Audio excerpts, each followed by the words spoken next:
माँ को बाहर निकालती है, लेकिन कुत्ते की वफादारी काम आती है।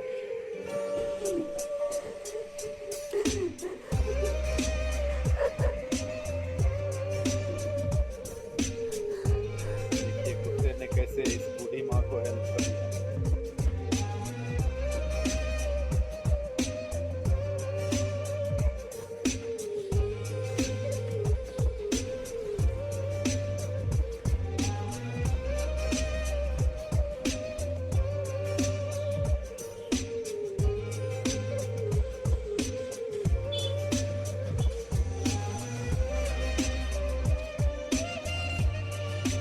कुत्ते की वफादारी ही लास्ट में काम आता है।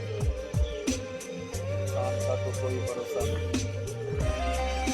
दोस्तों कृपया लाइक और सब्सक्राइब करें।